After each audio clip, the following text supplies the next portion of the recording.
Bien, mis hermanos y hermanas, voy a tener que ser cuidadoso en el día de hoy, porque me he propuesto a ver quién gana, si yo o la vela, en lo que es el mensaje. ¿Ah? Pero creo que hay más vela que no mensaje en el día de hoy, mis hermanos. Fíjense que los matrimonios, mis hermanos, los matrimonios a los 25 años, a los 50 años celebran lo que son las bodas de plata y las bodas de oro. Y una de las cosas que generalmente suele hacerse es ratificar nuevamente los votos y las promesas que se hicieron cuando se casaron. A los 25 o a los 50 años se ratifican, se confirman nuevamente lo que son esas promesas y esos votos en el pacto de fidelidad y de lealtad que es el matrimonio. Y fíjense que cuando llegamos a Nehemías 9, mis hermanos, entramos en una sección en la cual nos vamos a dar cuenta de que el pueblo de Dios va a ratificar o a confirmar nuevamente su pacto de fidelidad con su Dios.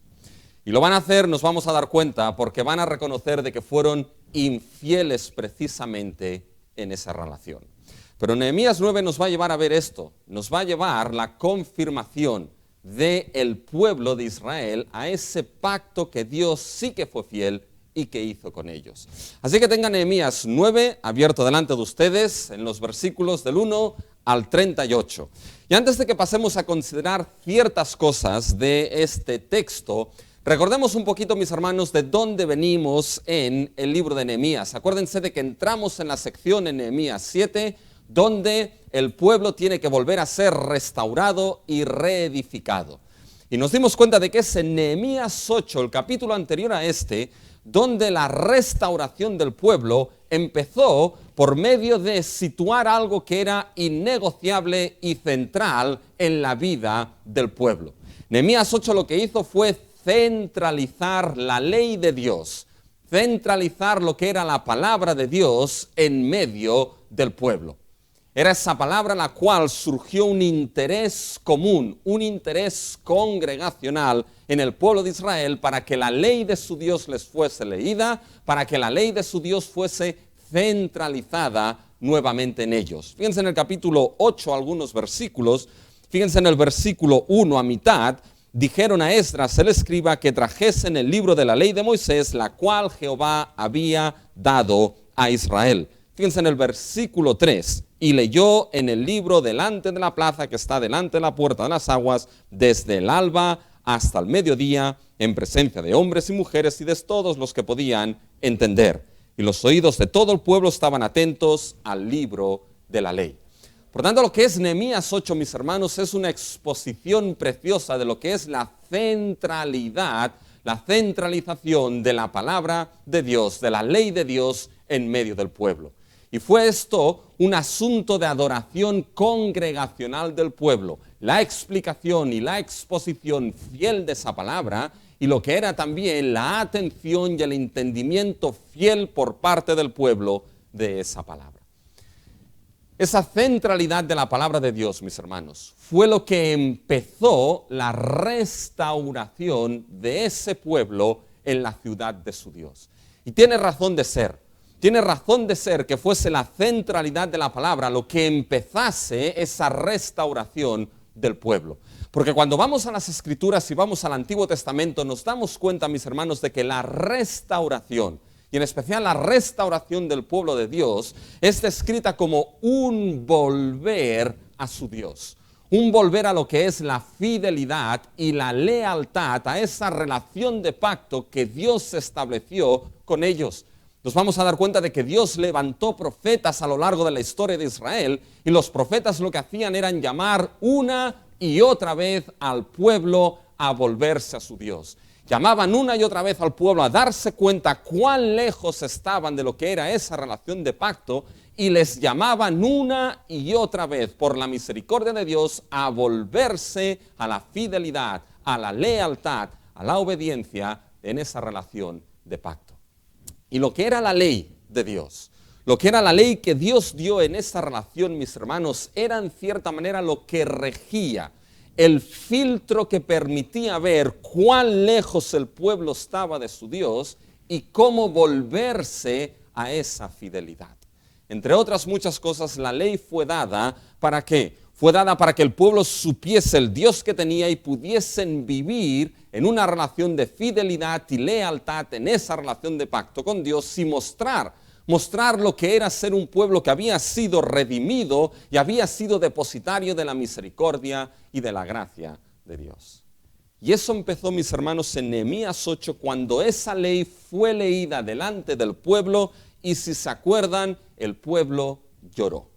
Fíjense en el capítulo 8 de Nehemías y en el versículo 9, al final, donde Nehemías les dice: no os entristezcáis ni lloréis, porque todo el pueblo lloraba oyendo las palabras de la ley de Dios. Esa ley leída delante del pueblo creó una convicción profunda, una aflicción profunda en el pueblo. Y vamos a ver que fue una aflicción profunda porque se dieron cuenta de lo lejos que se habían ido de lo que era esa fidelidad y esa relación de pacto. Pues bien, esa convicción, esa aflicción profunda que empezó con la ley de Dios, con ese espejo en el cual el pueblo se vio enfrentado y se vio reflejado, esa convicción pasará ahora en el capítulo 9, mis hermanos, en confesión delante de Dios. De convicción pasamos al capítulo 9 a confesión. Y el capítulo 9, como les he dicho, mis hermanos, va a ser una muestra de que por esa convicción y esa confesión, mis hermanos, Israel lo que va a hacer va a ser confirmar nuevamente su pacto de fidelidad y lealtad con su Dios. Fíjense el versículo 38 del capítulo 9. Fíjense cómo termina el capítulo 9. Firmaron algo. A causa pues de todo esto, nosotros hacemos fiel promesa y la escribimos firmada por nuestros príncipes, por nuestros levitas y por nuestros sacerdotes. En realidad este versículo 38, en realidad en el original, mis hermanos, es el versículo 1 del capítulo 10. Capítulo 9 termina en el 37 y es en el capítulo 10 donde nos encontramos que el pueblo firma y ratifica, confirma nuevamente ese pacto, y en el capítulo 10 nos vamos a encontrar quién lo firma y a qué se comprometió el pueblo que había confesado y firmado ese pacto delante de su Dios. Por tanto, esto es lo que nos vamos a encontrar en el capítulo 9, mis hermanos. Esa confirmación del pacto. Y va a haber dos cosas importantes. La confesión y la fidelidad van a ser los sellos en la confirmación de ese pacto. Y con eso hay tres cosas, ahora sí, que podemos destacar de este capítulo 9, mis hermanos, de Nehemías. Primero vamos a ver la preparación que podemos ver en la confirmación del pacto. Segundo, destacaremos el contenido que podemos escuchar, porque aquí se escucha, el contenido que podemos escuchar en la confirmación del pacto. Y tercero, la ratificación o la resolución que debemos tomar en la confirmación del pacto. Vamos a esos tres puntos. Primero, la preparación. Y la preparación que podemos ver, porque van a ver, lo vamos a ver. La preparación que podemos ver en la confirmación del pacto. Y nos damos cuenta primeramente que es una preparación para la confesión de pecados. Aquí es en lo que el pueblo se va a preparar. Es una preparación para la confesión de pecados y de las iniquidades del pueblo. Y es que el primer paso para la restauración del pueblo será precisamente la confesión de sus pecados delante de Dios. Esa es la preparación que podemos ver en los tres primeros versículos. Fíjense, es básicamente cuando uno va al notario y se sientan en una mesa. Y ahí las dos partes, una de las partes tiene que firmar ciertos acuerdos, ya tiene que firmar lo que es una aceptación de herencia o firmar lo que es la renovación de ciertos responsables legales, se sientan en la mesa y una de las partes va a firmar ciertos acuerdos en un día concreto y en un día determinado. Fíjense, esta es la preparación que vemos en los tres primeros versículos. Si se dan cuenta, ahí se nos dice cuándo y quién se reunió. Fíjense el versículo 1. En el día 24 del mismo mes se reunieron los hijos de Israel. Y es importante aquí quién se reúne, porque nos dice que los que se reunieron fueron los hijos de Israel. Literalmente, lo que está diciendo es que quienes se reunieron fue la simiente de Israel. La palabra es simiente, no hijos. Y eso es muy importante, Porque esa idea de simiente nos lo va a ligar que aquellos que se reúnen, nos vamos a ver, son aquellos que provienen precisamente de la promesa que Dios dio a Abraham de que de su simiente crearía una gran descendencia. Y fíjense que esa simiente es particularizada y especificada en el versículo 2. Y ya se había apartado la descendencia, la simiente de Israel, de todos los extranjeros. Es decir, aquí es la simiente, la descendencia que proviene precisamente de ese pacto que Dios hizo con Abraham. Cuando le prometió que de él saldría una gran descendencia, es precisamente esa simiente, ese pueblo, esa descendencia, la que tiene una relación única, la que tiene una relación exclusiva, la que tiene una relación particular de pacto con Dios. El resto de naciones aquí no tenían esa relación con Dios, era precisamente Israel como simiente y descendencia de la promesa. Y fíjense que ahora esa descendencia se nos dice cuándo se sentaron a firmar precisamente ese acuerdo. Se nos dice el día. Fíjense, es el día 24 del mismo mes, es decir, del mes séptimo. ¿Saben qué día fue este, mis hermanos? Lo sabemos. Fue el 31 de octubre del 445 antes de Cristo. Eso se puede calcular. No estaba allí, se puede calcular. El 31 de octubre, ¿les suena esto? El 31 de octubre, ¿qué celebramos, mis hermanos? Muy bien, menos mal que no me has dicho Halloween. ¿Ya? El 31 de octubre, mis hermanos, celebramos lo que es el Día de la Reforma. Y es curioso, mis hermanos, que antes de la Reforma de Lutero, ya nos encontramos un 31 de octubre del 445 antes de Cristo, donde empezó a producirse una reforma, una restauración en el pueblo de Dios que vivía en la ciudad de Dios, obrada primeramente por esa regla única de fe que Dios le dio a su pueblo, que fue precisamente su ley. Ahora, la cuestión es cómo ese pueblo se reunió a firmar ese pacto, como vemos en el versículo 38. Fíjense que si recuerdan un poco Nehemías 8, mis hermanos, si recuerdan en Nehemías 8, a raíz de la lectura de la ley de Dios, se produjo en el pueblo esa convicción, esa aflicción profunda hasta el punto de que el pueblo lloró. ¿Y qué es lo que Nehemías les dice en Nehemías 8? No lloréis, porque no es momento de llorar, sino que es momento de fiesta. Alegraos porque el gozo de Jehová es vuestra fuerza, les dijo Nehemías. Y entonces lo que hizo el pueblo en Nehemías 8 es celebrar la fiesta de los tabernáculos. Esa fiesta que recordaba el tiempo que estuvieron en el peregrinaje por el desierto. Y es importante, la fiesta de los tabernáculos se celebraba en el día 15 del mes séptimo. Y duraba del día 15 hasta el día 22 del mes séptimo. Y en el día 23 se celebraba una asamblea solemne y santa delante de Dios. Es precisamente después de esa asamblea, el día 24, que ¿qué es lo que hace Israel? Retoma, mis hermanos, lo que dejó, déjeme decirlo así, lo que dejaron colgado, lo que les quedó pendiente delante de Dios. Lloraron por lo que era esa palabra que había creado convicción, pero del 15 al 23 estuvieron de fiesta. Y ahora, el día 24, era momento de volver a retomar asuntos pendientes. Era momento de volver a retomar ese llanto y esa tristeza que había sido causada por la lectura de la ley de Dios delante de ellos. Y sabemos que retomaron esto porque fíjense cómo se reunieron. Estaban vestidos de una manera muy particular, mis hermanos. Fíjense al final del versículo 1 del capítulo 9. Se reunieron los hijos de Israel en ayuno y con cilicio y tierra sobre sí. Fíjense que esto, mis hermanos, era característico y cultural de aquel tiempo. Eran signos externos, el ayuno, el cilicio, tierra sobre uno mismo. Eran signos externos que permitían mostrar lo que era una convicción profunda, una aflicción y una tristeza profunda en la vida de aquellos que estaban vestidos con cilicio y tierra sobre sí.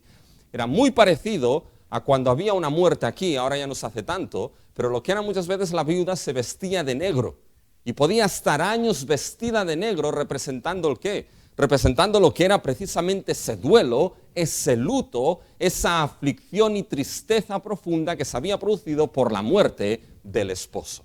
Fíjense que esto es precisamente lo que estos signos externos simbolizaban, una realidad interna de que había una aflicción profunda, pesada por tristeza y aflicción.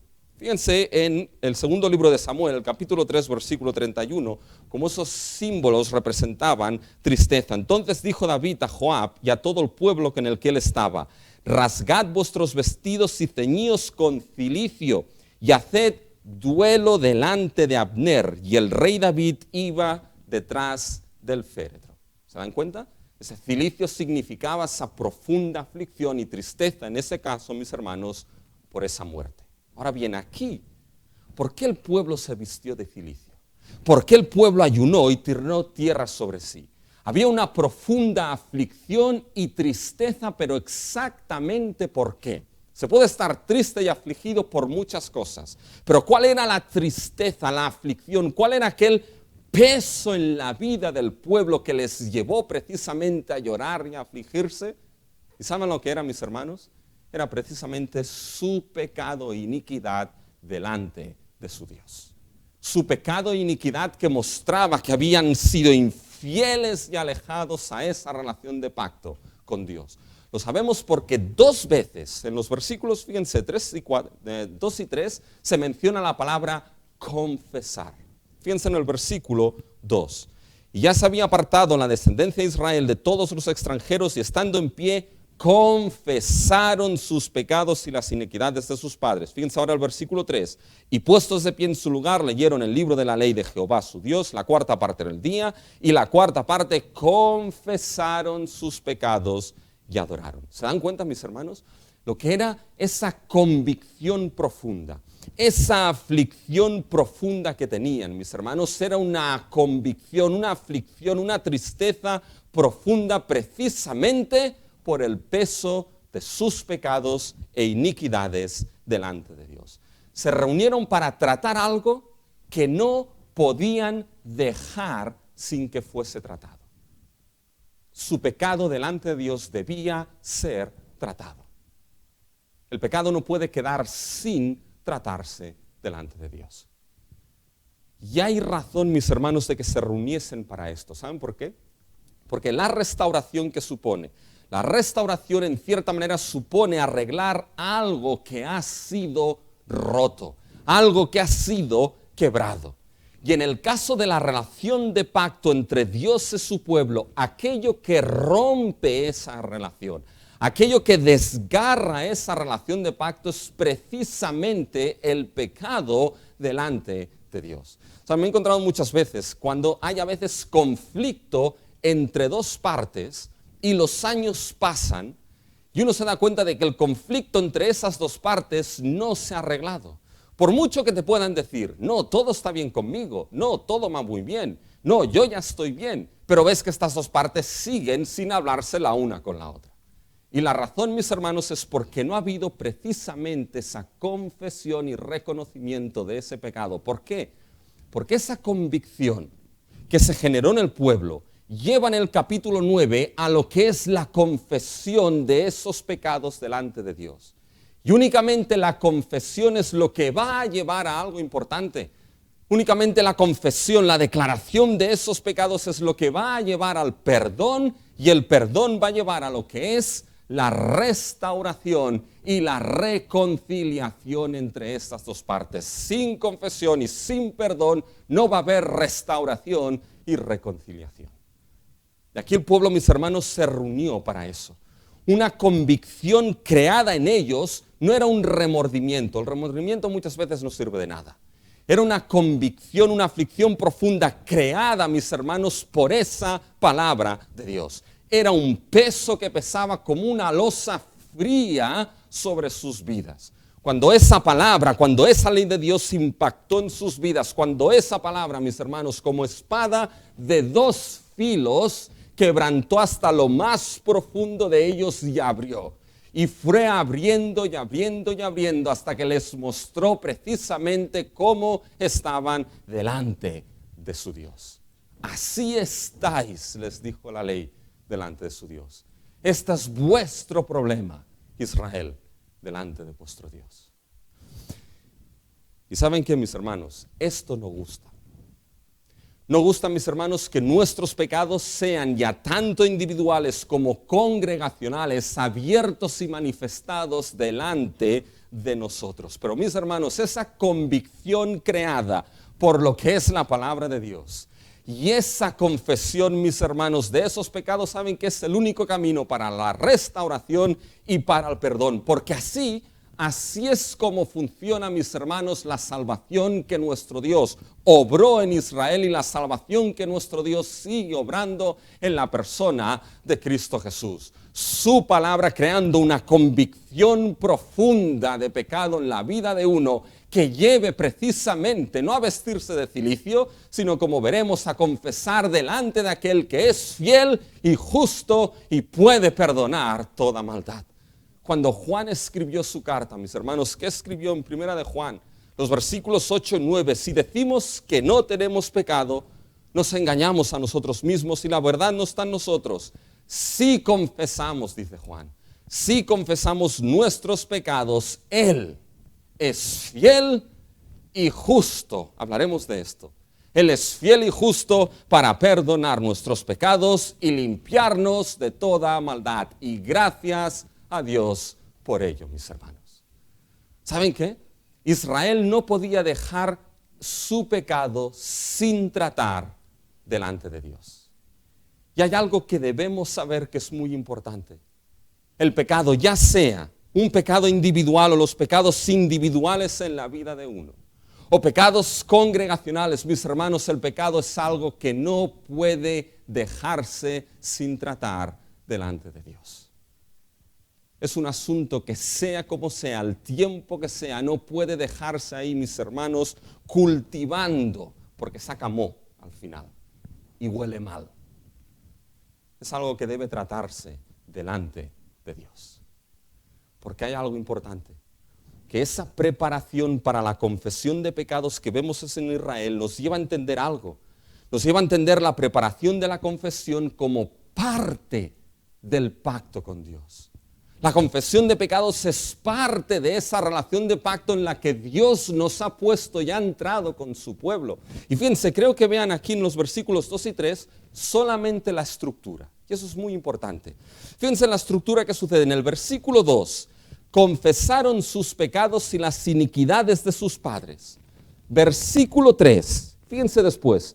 Puestos en pie, leyeron el libro de la ley de Jehová, de su Dios, la cuarta parte del día. Y después de esa lectura, volvieron a confesar sus pecados y adoraron a Dios. Fíjense la estructura. Confesión de pecados. En el centro tenemos la lectura de la ley de Dios. Y nuevamente eso se cierra con lo que es la confesión de pecados. ¿Saben que esa estructura, mis hermanos, es muy similar a la estructura de pacto que Dios hizo con su pueblo cuando llegaron al Sinaí? En Éxodo 24. Fíjense en Éxodo 24, mis hermanos. Déjenme que se lo lea. Éxodo 24 y los versículos del 4 en adelante. Fíjense la estructura que hay ahí. Y Moisés escribió todas las palabras de Jehová y levantándose de mañana edificó un altar al pie del monte y 12 columnas según las 12 tribus de Israel. Y envió jóvenes de los hijos de Israel, los cuales se ofrecieron holocaustos y becerros como sacrificios de paz a Jehová. Y escuchen ahora. Y Moisés tomó la mitad de la sangre y la puso en tazones y esparció la otra mitad de la sangre sobre el altar.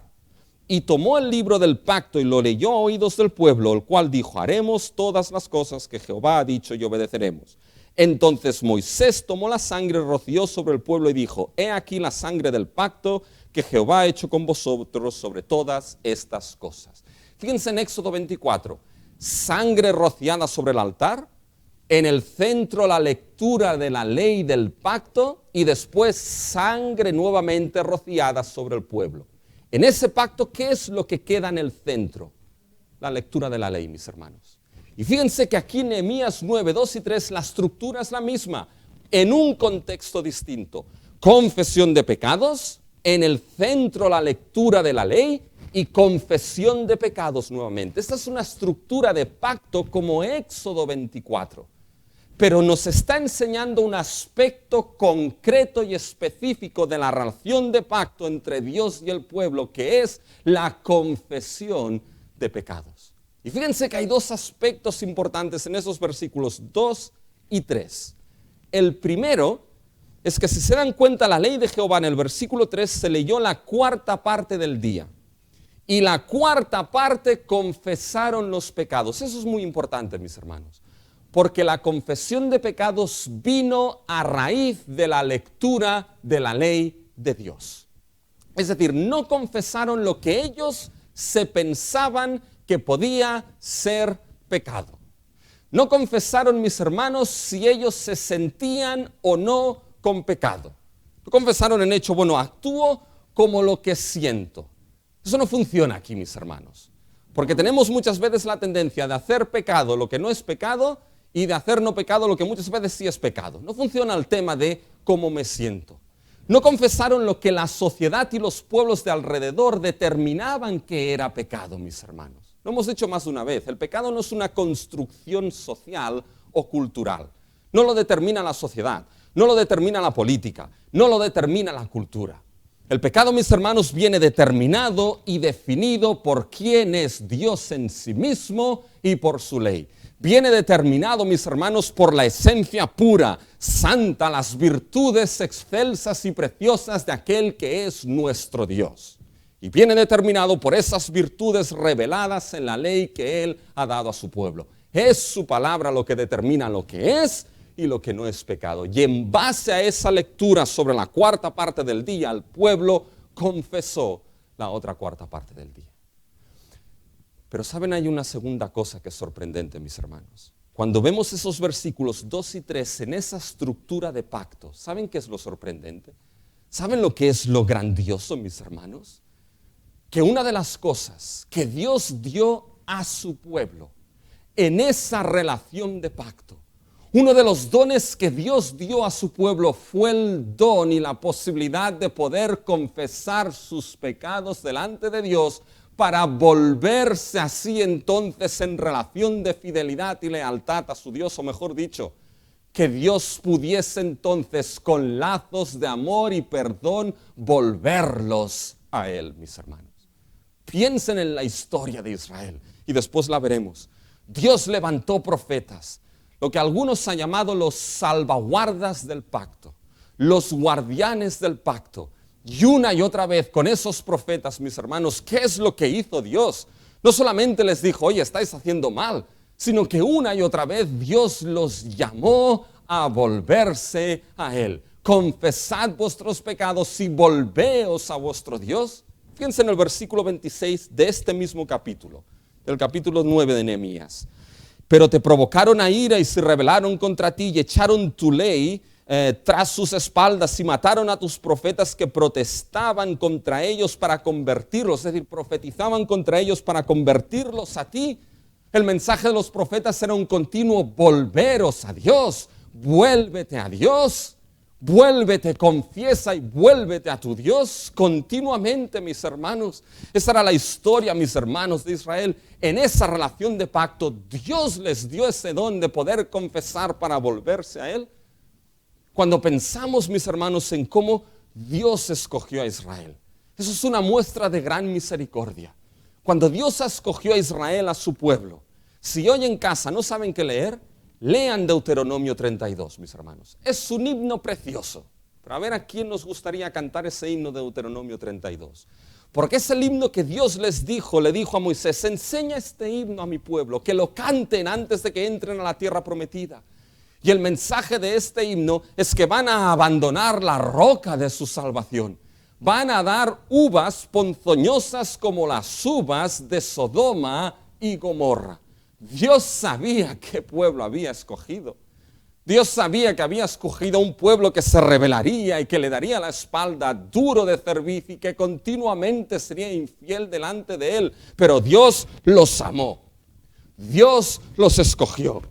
Dios los sustentó. Dios continuamente les llamó que se volviesen a Él.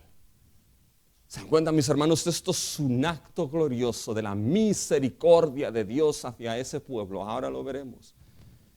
Y en ese pacto, en esa relación de pacto, Dios les dio ese don de poder confesar, les creó en su vida esa convicción y ese don de poder confesar sus pecados para volverse a Él. Les dio todo el sistema de sacrificios para que a través de los sacrificios de esos animales, sus pecados confesados pudiesen ser borrados, limpiados y perdonados delante de Dios, y la relación entre Dios y el pueblo restaurada, mis hermanos.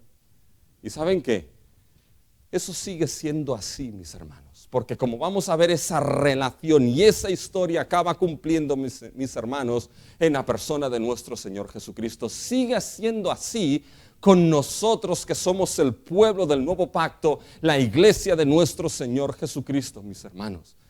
En esa relación de pacto Dios nos ha dado el gran don, mis hermanos, de poder confesar nuestros pecados delante de nuestro Dios. Nuestro Dios sigue con su santa palabra creando esa convicción profunda, esa aflicción profunda en los pecados, en la vida de uno, y sigue dando el don de poder confesar delante de Dios esos pecados para poder ser perdonados en la persona de nuestro Señor Jesucristo. ¿Saben que esa convicción de pecado, cuando Dios la genera por medio de su palabra en la vida de uno, has de entender de que no es una convicción, una tristeza para que uno diga, ¡ay, qué malo que soy! Que sí, que a veces lo somos, Pero no solamente, mis hermanos, es para esto. No solamente para que haya esta convicción de decir, sí, esto es verdaderamente quien soy y lo que he hecho delante de Dios, pero para que entonces uno pueda mirar. Uno pueda mirar y entender la gran misericordia de Dios. La gran fidelidad de Dios, y pueda contemplar cómo Dios da ese gran don de confesar los pecados delante de Él para que haya perdón y restauración, mis hermanos. En esa relación, Dios tiende, lo veremos, Dios tiende a ser misericordioso, clemente, lento para la ira, grande en misericordia, que perdona los pecados de su pueblo. Y cuando esto sucede en la vida de uno, en la vida del pueblo, mis hermanos, es para que ejerzamos precisamente ese don tan grande de la confesión y podamos mirar a ese que es fiel y justo para perdonar nuestros pecados. Y uno se pregunta aquí, bueno, ¿y entonces qué seguridad hay? ¿Qué seguridad tengo de cuando esa convicción es creada y pongo mis pecados delante de Dios, va a haber perdón, va a haber reconciliación, va a haber restauración? ¿Saben, mis hermanos, qué confianza tenemos de ello? De que Dios es fiel y justo para hacer esto. Y este es el segundo punto. Esto es lo que escuchamos ahora, mis hermanos. Hemos visto la preparación que vemos en la confirmación del pacto, pero ahora el contenido que escuchamos, porque ahora vamos a escuchar el contenido que escuchamos en la confirmación del pacto. Y fíjense, esto está en los versículos 4 y 5, mis hermanos. Ahí nos encontramos dos grupos de levitas. Y ahora lo que se monta aquí es un coro, mis hermanos. Es un coro. Y ese coro va a desarrollar la parte final del versículo 3. Fíjense cómo acaba el versículo 3. Y la cuarta parte, confesaron sus pecados y adoraron a Jehová su Dios. Ahora ese coro, mis hermanos, los levitas del versículo 4 desarrollarán la confesión. Y eso lo vemos en la expresión, clamaron en voz alta a Jehová su Dios. Y los levitas del versículo 5 van a desarrollar el coro de adoraron a Dios. Confesión y adoración van a ir de la mano en este momento, mis hermanos. Y quiero que tomen atención en qué es eso que debe ser bendecido, mis hermanos. ¿Qué debe bendecirse aquí? Fíjense en el versículo 5 al final. Levantaos, es un llamado a la alabanza aquí. Levantaos, bendecid a Jehová vuestro Dios desde la eternidad hasta la eternidad y bendígase el nombre tuyo, glorioso y alto sobre toda bendición y alabanza. ¿Qué es lo que tiene que ser bendecido aquí? El nombre de Dios, el nombre tuyo glorioso y alto. Eso es muy importante, porque el nombre de Dios, mis hermanos, ¿qué es lo que representa? El nombre de Dios nos habla de quién es Dios. Nos habla de quién es Dios en su misma esencia. Nos habla del ser que debe ser alabado, bendecido y exaltado por encima de todo. Si cogen algún libro de teología, sobre todo los más antiguos, cuando se habla de la doctrina de Dios, para explicar quién es Dios, muchas veces se habla de los nombres de Dios. Porque los nombres de Dios son la revelación de quién es Dios, el Todopoderoso, el Sustentador. Fíjense, aquí ese nombre de Dios, ese Dios que debe ser alabado, su nombre va a estar expuesto, ¿saben dónde? Va a estar expuesto en los versículos del 6 hasta el versículo 37. En esos versículos vamos a ver el nombre de Dios, el Dios que debe ser bendecido, alabado y los pecados confesados delante de Él. Porque si leen esos versículos, como los hemos leído aquí, mis hermanos, se van a dar cuenta de que en varias ocasiones el texto hace énfasis en un pronombre, el pronombre tú. Fíjense, mis hermanos, en el versículo 6, tú solo eres Dios. Versículo 7, tú eres, oh Jehová. Versículo 8, al final, tú, aunque no aparece, ¿ya? Cumpliste tu palabra porque tú eres justo. Literalmente ahí aparece un tú eres justo. Fíjense en el versículo 17, pero tú eres Dios que perdonas. Versículo 19, tú con todo. Versículo 31, mis hermanos, porque tú, literalmente aparece ahí, eres Dios clemente y misericordioso. Versículo 33, pero tú eres justo. ¿Ven esos tú, aquí en esos versículos? Eso es el énfasis. La Biblia está siendo enfática, nos está diciendo, cada vez que aparece un tú, va a haber una revelación de quién es Dios, de quién es ese nombre que debe ser exaltado, de quién es ese Dios que se revela. Y en esa historia, mis hermanos, ¿saben cómo Dios se va a revelar? Dios se va a revelar por medio de sus acciones. Eso es muy importante. Los hechos de Dios, las acciones de Dios nos hablan también de quién es Dios. Las acciones que Dios hace en la historia nos hablan del Dios que tenemos, del Dios que debe ser alabado, del Dios que debe ser bendecido. Y si han escuchado bien el capítulo 9, ¿qué son los versículos del 6 al 37? ¿Saben lo que es? Es una exposición sublime de la historia de Israel. Es una exposición sublime de la historia de la salvación. Y en esa historia, lo que va a hacer aquí el autor es mostrarnos quién es el Dios que se revela y que debe ser adorado. Y esa historia de la salvación, ¿saben lo que nos muestra cuando la leemos, mis hermanos? Nos muestra la fidelidad de Dios alcanzando a pecadores infieles. Esto es lo que esta historia nos muestra. Nos muestra que Dios es fiel, que Dios es justo y que Dios, siendo fiel y justo, alcanza a pecadores infieles. La continua fidelidad de Dios alcanzando día tras día a su pueblo infiel. Fíjense, así es como Israel lo interpretó. Vayan, mis hermanos, al versículo 32 y 33. Esa es la interpretación de la historia. Fíjense cómo interpretó Israel esa historia, mis hermanos. Ahora pues, así es como la interpretamos. Dios nuestro, Dios grande, fuerte, temible, que guardas el pacto y la misericordia. Fíjense ahora al versículo 33. Pero tú eres justo en todo lo que ha venido sobre nosotros, porque rectamente has hecho, mas nosotros hemos hecho lo malo. Así es como interpretan esta historia.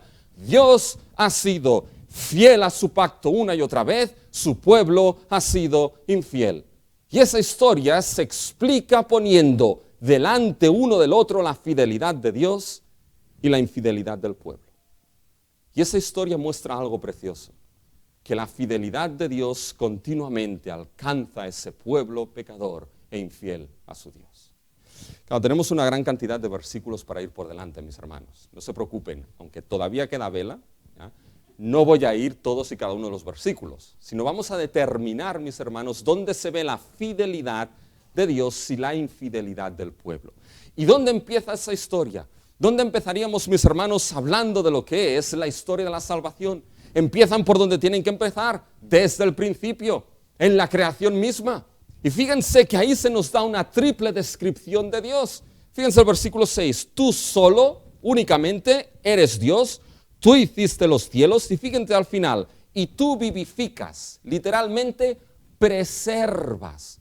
Se nos da la triple descripción de que Dios es únicamente Dios, porque solamente hay un creador que ha creado los cielos y la tierra. El Dios que ha creado todas las cosas, el cielo, la tierra, los ejércitos que hay en ellos, Él es el único Dios vivo y verdadero. No hay otro Dios que sea creador salvo nuestro Dios, mis hermanos. Y ese Dios vivifica, preserva todas las cosas y los ejércitos de los cielos le adoran. Eso es la doctrina de la providencia, mis hermanos. Es una doctrina preciosa.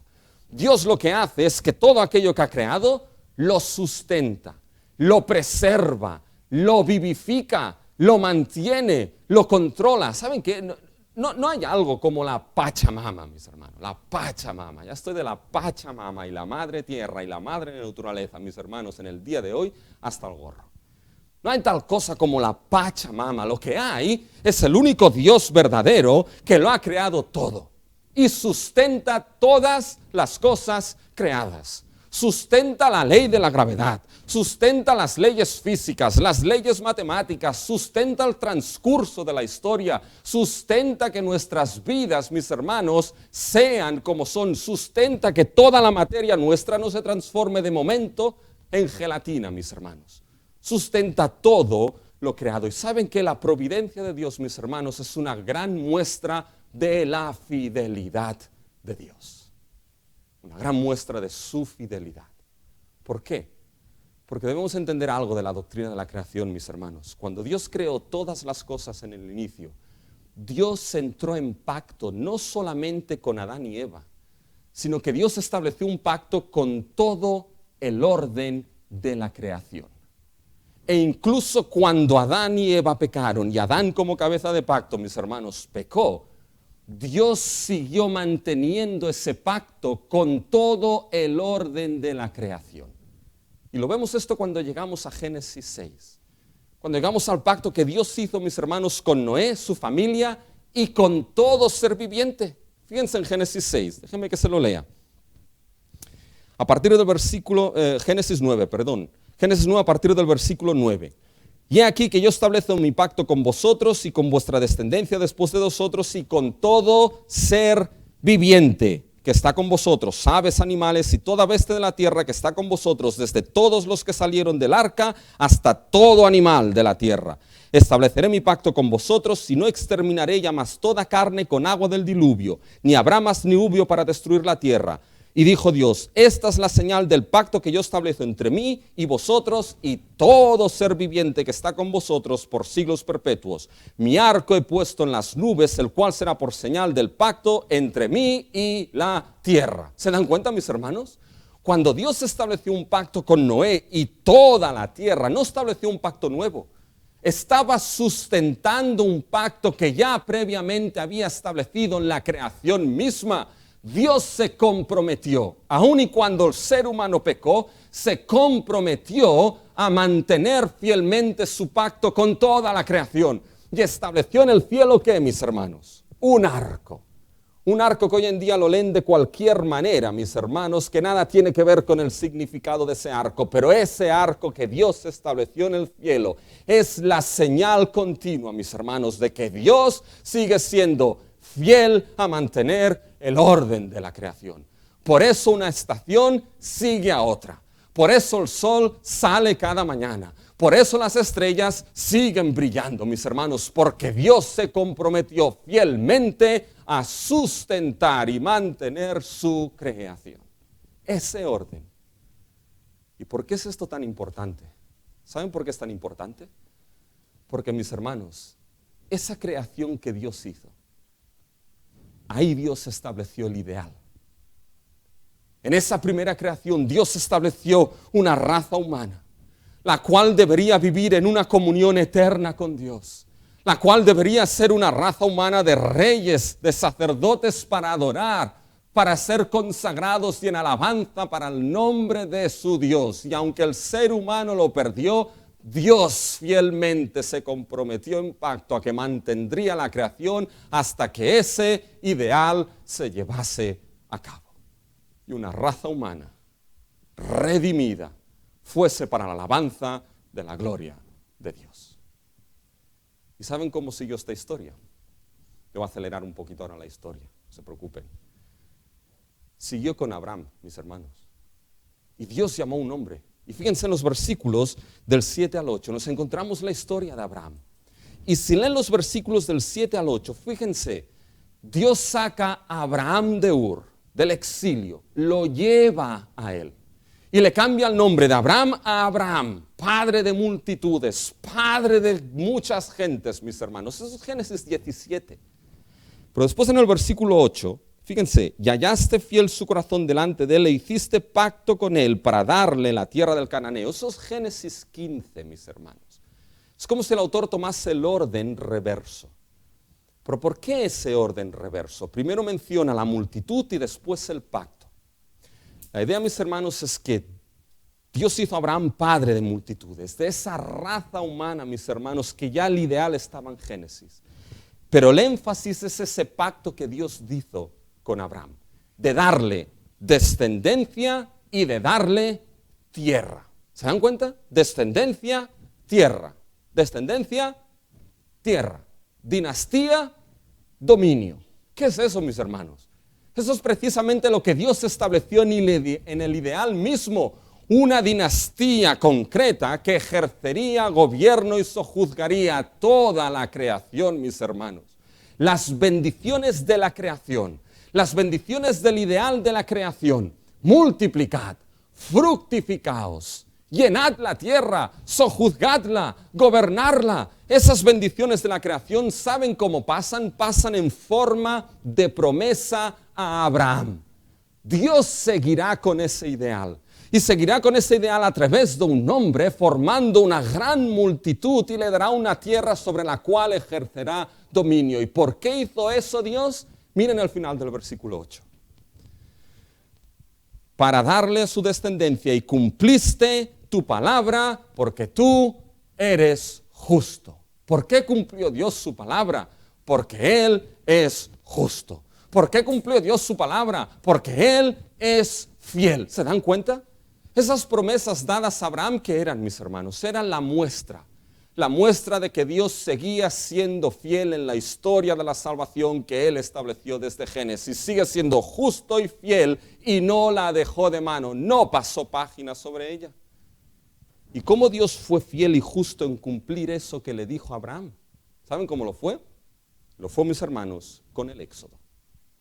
Y ahora a partir del versículo 9 en adelante nos vamos al Éxodo, mis hermanos.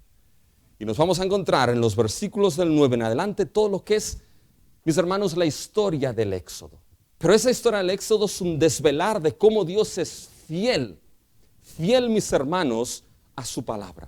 Fíjense, cuando vamos a los versículos 9 y 10, se centran las plagas sobre Faraón. Fíjense, miraste la aflicción de nuestros padres en Egipto y oíste el clamor de ellos en el Mar Rojo e hiciste señales y maravillas contra Faraón. Fíjense, aquí se entran las plagas, mis hermanos. Y es importante porque en el Éxodo el nombre de Dios es significativo y central. Aparece en Éxodo 3, versículo 14, cuando se revela a Israel, yo soy el que soy. Aparece en Éxodo 6, aparece en Éxodo 33, aparece en Éxodo 34. El nombre de Dios es central en lo que es el Éxodo. Dios se va a manifestar de una manera concreta. Y mis hermanos, cuando Dios se manifestó con las plagas a Faraón, fíjense, mis hermanos, fíjense al final del versículo 10. Envió las plagas ¿para qué? Porque actuaron con soberbia contra ellos. Y fíjense al final del 10. Y te hiciste nombre grande como en este día. Dios se hizo nombre grande con las plagas que trajo sobre Egipto. Se hizo nombre grande, mis hermanos, en que Israel conoció a su Dios en ese Éxodo como yo soy el que soy. ¿Pero qué era esto? No era solamente el Eterno, esa no es la idea ahí. Es aquel que se hace presente para redimir y salvar a su pueblo de la esclavitud. Y Faraón, ¿cómo conoció Faraón, mis hermanos, a Dios? Cuando se le presentó Moisés delante En Éxodo 5:2, Dios ha dicho que dejes ir a su pueblo. ¿Y qué es lo que dijo Faraón? ¿Y quién es ese Dios? ¿Quién es Jehová? No conozco a Jehová y por tanto no dejaré ir a su pueblo. Y entonces Dios en el Éxodo dice, Faraón, ahora vas a saber quién soy. Ahora vas a saber quién es ese Jehová que tú no conoces. Ahora vas a saber que este Dios es el único Dios que hay por encima de esos diosecillos feos que tienes en Egipto que parecen más Pokémon que otra cosa. Ahora vas a saber que Dios es Dios quien salva a su pueblo, quien juzga a sus enemigos y es el único Dios vivo y verdadero. Eso es lo que mostró con las plagas. Ahora déjenme que les haga una pregunta. ¿Qué nombre grande hizo Jehová cuando salvó a su pueblo? ¿Cuál es el nombre exacto? Quizá alguno diría aquí, yo soy el que soy, ese es el que reveló. Pero ese no es el nombre, mis hermanos, que Dios hizo grande en la salvación de su pueblo. ¿Saben cuál es? Es el nombre del versículo 17. Vayan al versículo 17, mis hermanos. Al final del versículo 17. Pero tú eres Dios que perdonas, clemente y piadoso, tardo para la ira y grande en misericordia, porque no los abandonaste. Esto, mis hermanos, viene, ¿saben de dónde? De Éxodo 34:6. Este viene, es nuestra lectura congregacional, viene del momento en el cual Dios pasó delante de Moisés y proclamó su nombre diciendo, Jehová, Jehová, fuerte, misericordioso, piadoso y clemente, tardo para la ira y grande en misericordia. Ese es el nombre que Dios reveló después de que su pueblo hizo un becerro, mis hermanos, de oro para adorarle. Fíjense en el versículo 18 cómo recuerda esto. Además, cuando hicieron para sí becerro de fundición. ¿Se dan cuenta? Ahora, fíjense, mis hermanos, que este nombre de Dios, misericordioso, piadoso, clemente, si leen los versículos del 11 al 17, en esa historia de la salvación de Nehemías 9, mis hermanos, la misericordia de Dios sobresale una y otra vez, una y otra vez. Nos damos cuenta de que Dios abrió lo que era, mis hermanos, el mar rojo para que su pueblo pasase. Nos dice que guió a su pueblo con una columna de ¿qué? De fuego y con una columna, mis hermanos, de humo. Los llevó al Sinaí y les dio ¿qué? Les dio las grandezas de su ley. Entró en pacto con ellos y les dio las maravillas de su ley. Se nos describe cómo les dio continuamente pan del cielo cada día para sustentarlos en su peregrinaje. Se nos define cómo les sacó el agua de la peña misma, mis hermanos, agua de la roca. ¿Qué eran todas estas cosas? ¿Qué era ese maná que caía cada día? Esas perdices que incluso vinieron cuando se quejaron, mis hermanos. Esa agua que brotó de la roca, esa nube y esa columna de fuego que les guiaba, ese abrir el mar rojo. ¿Saben lo que era todo esto? Eran continuas expresiones y señales de la misericordia de Dios con su pueblo. Continuas expresiones de la misericordia, de la piedad, de la gracia de Dios sobre ellos. Continuas expresiones de que sigo siendo fiel con vosotros, mi pueblo. Y sigo llegando y llevándoos hasta la tierra que os he prometido, que fluye leche y miel. Continua misericordia, gracia y piedad de Dios sobre su pueblo y cómo su pueblo respondió. ¿Cómo respondió Israel, mis hermanos?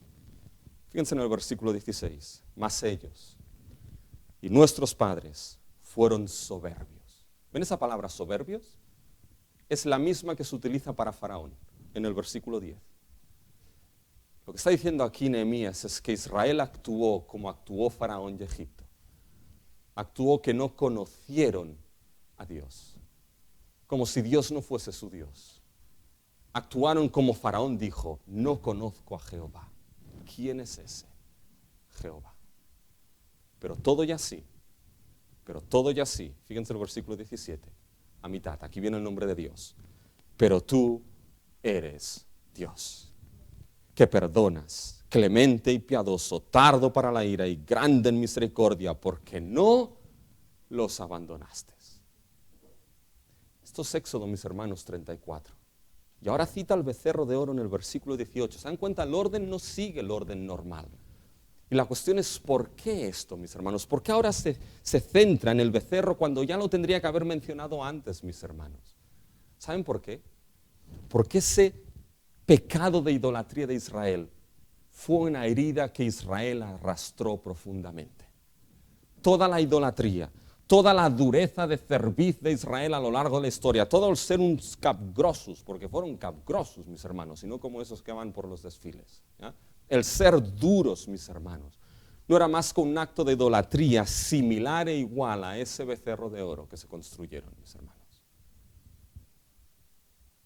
Y toda la misericordia de Dios mostrada una y otra vez, mis hermanos, era ese mostrar que Él es lento para la ira, grande en misericordia, que tiende a perdonar, que tiende a la gracia, que tiende a la fidelidad, que tiende a ser clemente. Dios hubiese podido pasar por alto a Israel con el becerro de oro, pero por la mediación de Moisés, Dios dijo, voy a tener misericordia de quien yo quiera tener misericordia. Y Moisés adoró a Dios. Adoró cuando se dio cuenta de que tendría todo el derecho de ejercer su justicia, pero ejerció gracia, misericordia y perdón. Y si seguimos, mis hermanos, la historia de la salvación, tal y como aparece regida aquí, fíjense, si seguimos el versículo 21 de adelante, hasta el versículo 32, entramos en el periodo de la conquista de Canaán.